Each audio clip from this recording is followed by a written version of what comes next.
Sunrise is one of the most beautiful sights a person can witness. It's the dawning of a new day and new opportunities.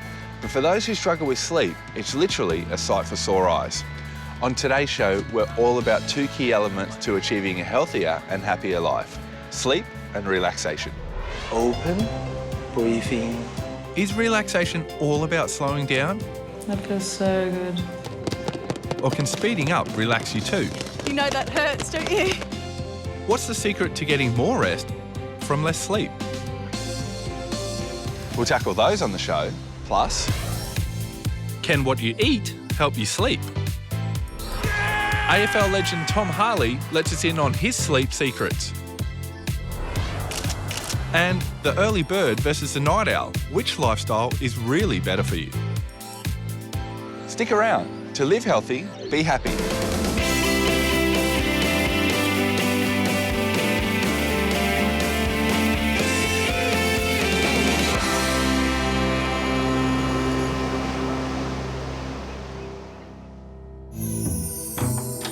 It's something we all do every day, and some of us do it a lot more than others: sleep. If I only managed to squeeze 5 hours of sleep a night, I'd be real cranky the next day. I normally get about between 4 to 6 hours sleep during the week and try and sleep in on the weekends. Australians on average get about 8.5 hours a day. But nearly 2 million of us suffer from a seriously bad night's sleep. There's numerous sleep disorders, and it basically is dependent on the person's genetics and their lifestyle. The dangers in missing out on sleep are absolutely profound in virtually every illness, from heart disease, diabetes, cancer. The estimated cost associated with sleep disorders in Australia is over $5 billion every year. For sleep, there's a number of natural remedies available. There's passiflora, valerian and magnesium. So how much sleep do we need? How do we get it? And what else can we do to relax? Just like there's many ways of having fun, there's definitely no one-size-fits-all when it comes to relaxation. We're looking at 3 different ways to help you relax and keep your life in balance. First up, a relaxation technique that's been used for more than 5,000 years.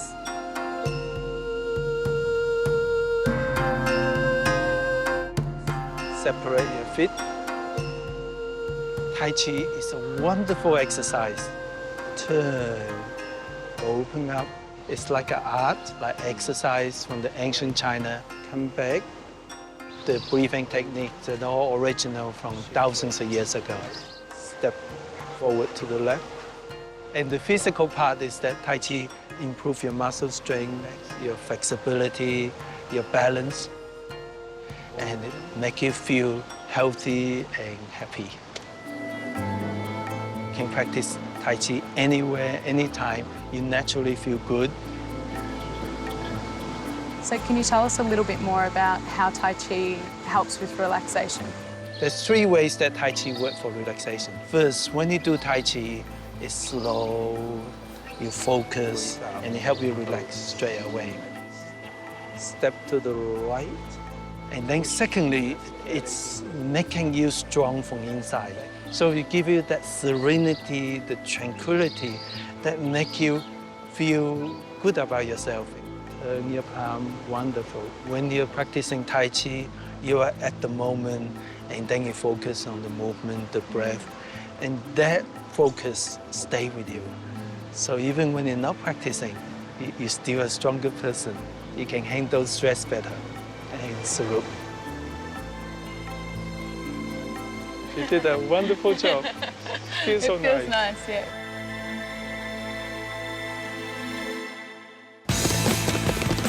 And pads up, guys. Straight punches in the middle. Just warming up. Okay, but can punching it out help you chill out too? Oh, well, it's a great form of exercise. Make it 50 more, guys. 50 more, all right. Get your heart rate up, burn heaps of calories, and that's just a fun way to work out. Just swing your shoulders all the way back. Certainly get a good night's sleep and a bit sore the next day usually, but I love it. Boxing is really intense.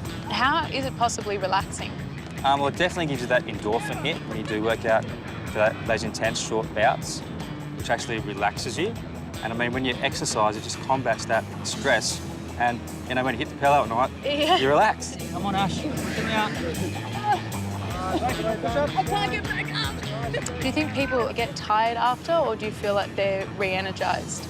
You'd think it'd make you tired, but actually it gives you more energy, and that makes you sleep better. I think it's a great way to relieve stress. I'm generally more tired, but I think once you get used to it, you have much more energy at the end of the day.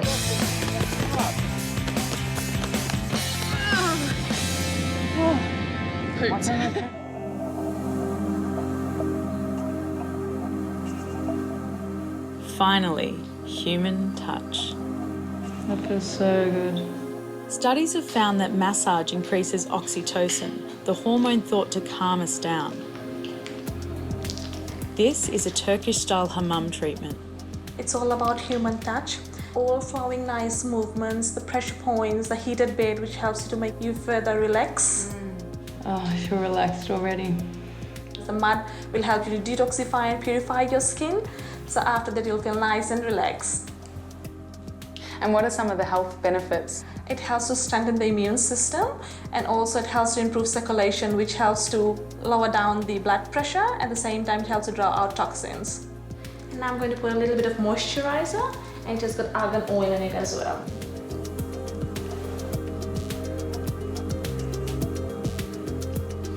Whatever way you choose to relax is completely up to you. They all have incredible health benefits.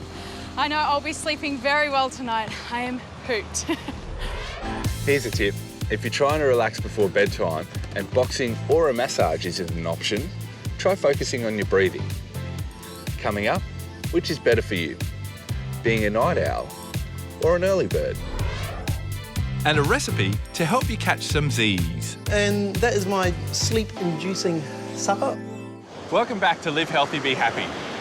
Now, some people talk about being a night owl or an early bird like it's a badge of honour, but it actually plays a huge role in how we live our life. So, is one better than the other? My name's Murray Fraser. I'm a photographer down in Manly Beach. I do a daily surf and lifestyle photography blog.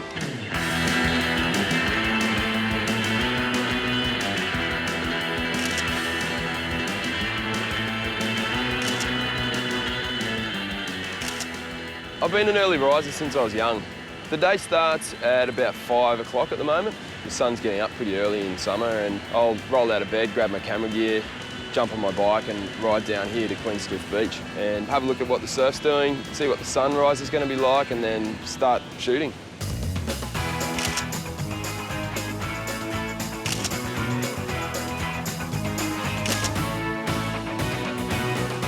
Ever since I was a really young kid, I was up early and doing stuff in the morning. If I wake up and the sunrise is a cracker, it just gets me excited. It's like this rush. It's like, this is it. I would rather wake up 50 times on a dull, cloudy day than miss one epic sunrise. So I guess that's what sort of drives me, is waking up and knowing that today could be that day where the whole sky lights up.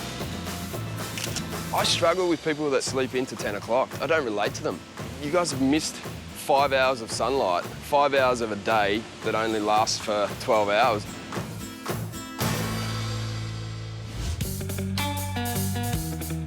Hi, I'm Chris. I'm a composer and a musician, a guitarist. I do theatre shows, recording sessions, I write for film and TV, and that's pretty much my life, and I love it. I would definitely classify myself as an evening person. Being a musician and a composer, you find yourself working late hours to get projects done. You'll be doing gigs late at night, and you tend to keep your body clock in the same rhythm because it can mess it around too much. If you're doing a late gig, then waking up at 7 a.m, it just messes you up. So I find that keeping that regular body clock, going to bed at 4 or 5, waking up around 11 or 12 sometimes is usually, the best way to go. I've been a late riser as long as I can remember. I came out of high school at 15. I knew that music was all I wanted to do, so I got straight into doing gigs, and I think from the age of about 17 I started doing touring, and I think it was pretty much from then that I fell into that musician's lifestyle of going to bed really late and then waking up late. I love being a night owl. I couldn't imagine working a 9-to-5 job, sitting in traffic for 3 hours of the day. I mean, it's chewing up a quarter of your day just sitting in the car. That seems a bit mad. You know, I'd rather be driving home at 3 a.m. and just sail all the way through it. Getting to sleep can be tricky, so making sure we eat the right foods during the day can make all the difference. Celebrity chef Jared Ingersoll has all the answers. Hi, my name's Jared Ingersoll and I'm the owner and head chef of Dank Street Depot in Waterloo. I'm incredibly passionate about food. I've yet to meet anyone that doesn't eat. It's a great way to communicate emotions and feelings to another person. It sustains us and at the same time it tells such beautiful stories. I'm going to prepare a really simple dish that will help you have a great night's sleep. And these ingredients here are quite high in tryptophan, which is the thing that makes you go to sleep a bit better. You've got potato, oats and some sunflower seeds. These have been toasted. Some raw asparagus, and then we've got sesame in 3 different forms. We've got some tahini, some sesame oil and some sesame seeds, and then a piece of salmon. Just going to pan roast this and serve it with a raw asparagus and pickled potato salad. First thing you do is you make a brine, and this is half white vinegar, half water, some sugar and some salt. The potato part, basically want to slice it into nice thin strips. If you have mandolin, it's a lot easier. So what you end up with is a really beautiful, crunchy potato. And all I'm doing here is just cutting them into nice thin strips. And now what I want to do is I just want to par cook these potatoes. I just want to take that raw edge off them. So they just go into the boiling water. You cook potatoes for about 8 to 10 seconds until they're still crunchy, but they're not raw. And then they go straight into some ice to stop them cooking. The last thing to do with the potatoes, to pickle them, is you take your cold potatoes, you place them into the cold brine, and you let them just sit together. Okay, so the next thing I want to do is make a really simple tahini sauce. So I'm just going to take a little bit of tahini, a touch of salt, and a bit of lemon juice. And it starts to turn to this nice, white, creamy sauce. Really simple. The salad is as simple as just taking some asparagus. I'm keeping it raw, because that way you're getting all the goodness, and it's also got a really nice, crunchy flavour to it. To that I'm going to add my pickled potatoes and some of the oats, just a few of the oats. And I'm going to let that sit together while I cook the fish. I'm leaving the skin on the fish, I always do. That's where all the flavour and all the good stuff is. Then I'm going to let this fish do pretty much all the cooking on the skin side down. So that way you get a really nice finish on the skin. What I will do, however, is just using a spoon, just pour a little bit of the hot oil over the flesh, and you can see it just starts to cook and seal. If you're cooking fish like this and you're cooking it the skin side down, you're trying to achieve a really nice finish on the skin. You can see that the fish is actually stuck. Your first reaction is to try and scrape in there. If you do that, you're just going to rip up the skin. If you leave it and just let it cook, it will eventually just lift straight off the pan. Okay, so this has been cooking for maybe about 4 or 5 minutes, and all I'm going to do is just lift it up and just plonk the fish down. I like to sort of get a little bit of the tahini sauce down, add some of the salad, a bit of that. On goes your fish. Pop that on there. And that is my sleep-inducing supper of ham-roasted salmon with raw asparagus, pickled potato and sesame.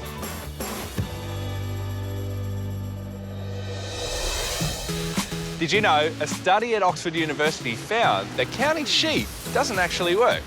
In fact, it can make you more anxious before bedtime. Coming up, Hamish uncovers how your brainwaves can tell how well you sleep.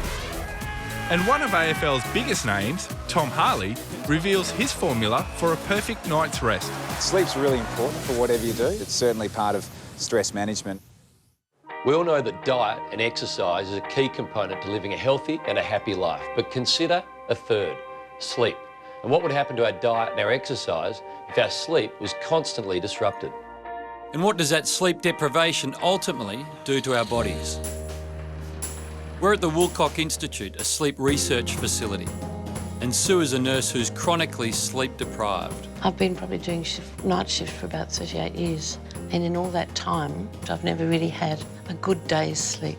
The sensors attached to Sue will measure her brain activity, breathing and physical behaviour during sleep.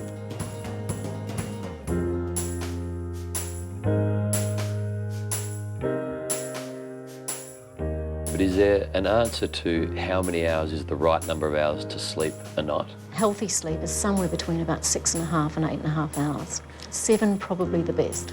So what are the most common complaints from your patients who are sleep deprived? The most common complaint is insomnia, which is a distressing difficulty going to sleep, staying asleep or waking too early. And then we have individuals who've got obstructive sleep apnea, and they're dealing with constant fragmentation of their sleep and having lowered oxygen levels. Sue is constantly monitored by a sleep specialist. What are you finding in the studies? She's in very deep sleep, so we get the very big slow waves in the brainwave pattern. Here also, we're seeing that there are very frequent leg kicking movements during the night, so we call that periodic limb movements, and that can interrupt someone's sleep. What are you able to tell people that allows them to sleep better?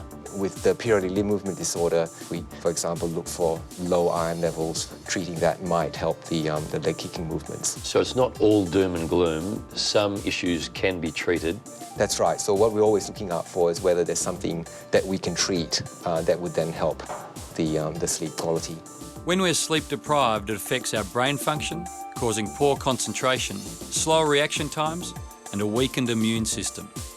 And so it impacts tremendously on your mood, communication, relationships. If you're sleep deprived, what do you want for a bit of quick energy? You often add salt, fat and sugar to your diet. It's just to give you a quick energy boost.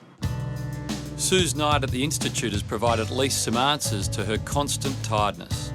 And this research is proving vital in helping millions of other people like Sue. The answer could be as simple as improving your sleep hygiene or using one of the naturally derived remedies available. It's at this time each week we chat to one of our highest profile sports stars about their secret to health and well-being. AFL legend Tom Harley shares his tips for staying fit in retirement and why now, more than ever, sleep is so important. So I retired about 3 and a bit years ago now, and I guess that's the beauty of being an elite sportsman. An AFL footballer is you're paid to stay fit, and I definitely miss being right at the top of my game, but I think having a general fitness base is really good, obviously, for you physically, but certainly mentally as well. Everyone knows the feeling when you might be in a sort of fitness regime and then you stop that and then your fitness drops and then you get sluggish and then you can't be bothered going to the gym. Often it's that first step where you say, okay, I'm not feeling great, but I'm going to drag myself off the couch and go for a run or go and have a kick of the footy or whatever.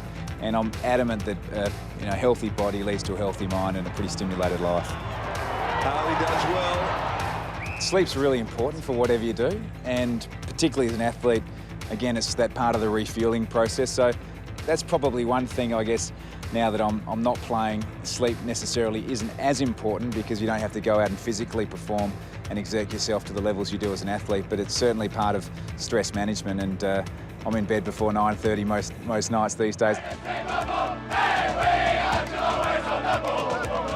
I found that if I can structure my week, start with some form of exercise in the morning and then work your sort of 8 till 6 hours. Little tips like I try to take the stairs, not the elevators, walk to lunch, not drive to lunch, those sorts of things. So it's been a challenge, but that's the next part of life.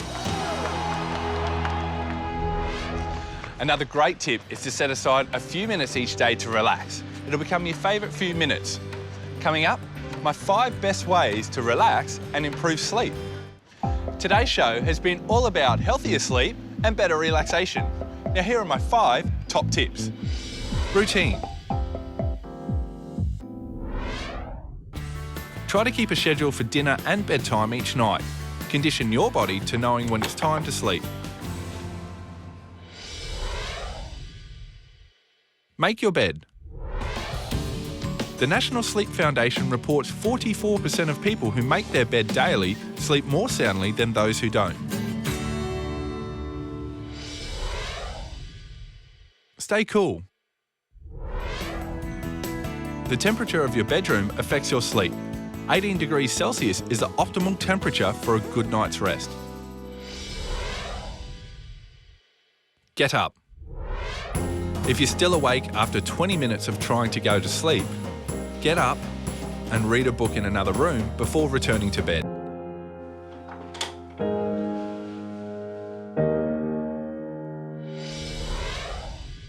Enjoy a warm drink. try some chamomile tea or warm milk. Plus, evidence shows that natural ingredients such as valerian assist in sleep and relaxation. That's it for this week. For more information on today's show, just head to the website. Coming up next time on Live Healthy, Be Happy. Join me next week when we take a look at achieving perfect life balance. Hamish visits 2 places of work designed to feel more like home. Beautiful, bit faster. Jacinta Campbell walks the tightrope between too much sun and the dangers of low vitamin D. Olympic silver medalist Matt Targett lets us in on his tips for getting the right balance of work and play. And one of the country's best chefs serves up a tasty boost to your vitamin D.